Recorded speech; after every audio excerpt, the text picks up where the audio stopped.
The importance of art in education. Most education systems follow a certain hierarchy of subjects, with the most important ones being math and science, language, humanities, and art being last. Why is art usually last? Sir Ken Robinson believes that creativity is as important as literacy, and we should treat it with the same status. He says that schools kill creativity. How come art departments are the first to get cut and the last to receive funding? When most people think of art, they usually think of drawing, painting, or sculpture, but visual arts are not the only type of art that's important to education. Music, whether it's singing or playing an instrument, dance, and theater are also very important. Art is important to education in so many ways. We have to remember that children are creative, and we have to feed their creative capabilities. Without creative thinking, we will never get anything new.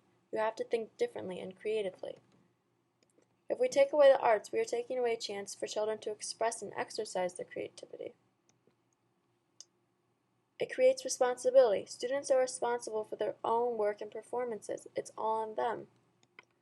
When you feel good about what you've accomplished, what you've made, self-esteem is higher. You also become curious. You want to know more. Loss or decline of the arts in education will be unfair to students of all ages. Children will not be able to express themselves or their creativity. The arts are a natural thing. Humans have been creating and practicing art since the beginning.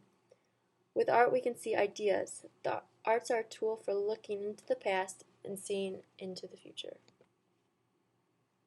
What can be learned from the arts? From a more aesthetic point of view, you can learn about form and content. They cannot be separated. These are often thought of as two completely different things, but really they depend on each other. When you change the form of something, you are also changing its content. You are changing the message that is being sent. The form, the design of curriculum impacts how students learn. Next, everything interacts. What you put around or next to something will impact it. Here's an example using colors. Here the word color is presented 3 times, and each the word is the exact same hue. The only difference is the color that surrounds them. Notice how the yellow background is much easier to look at than the blue. The blue background creates a hard edge between the text and the background, making our eyes feel uneasy as we look at it. The two colors interact with each other. You can't have one without the other, just as form and content need each other to exist as well. Next example, details matter. Here's an example using something as simple as black squares. I arranged 8 black squares. What feeling or message is conveyed with the first design here? I get a feeling of wholeness or completeness. I feel satisfied when I look at it. But what happens with just one little move? There's a completely different feeling. It now feels incomplete and almost gives a feeling of being frustrated. Those feelings came out of just black squares with one little move. That tiny detail mattered. This can be brought much further in the visual world, as well as other subjects. Word choices, measurements, placements, etc. Every detail matters. What is being done?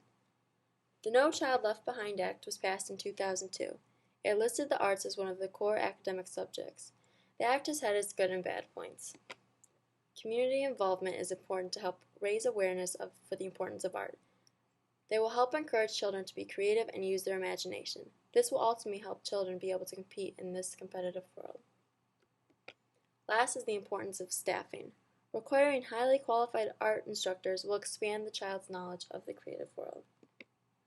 Possible future directions. The future may hold art as a basic requirement in education from the very beginning, in kindergarten all the way up through high school. A subject that is addressed every day. In most schools, there's a need for adequate funding for art programs. That money would be used for staffing, supplies, and resources. In the future, a stronger funding for the arts is necessary. Conclusion. We need to rethink where art goes in the education hierarchy. We need to make art a priority in our education system. We need to make it available to all. All children are artists. The problem is how to remain an artist once he grows up.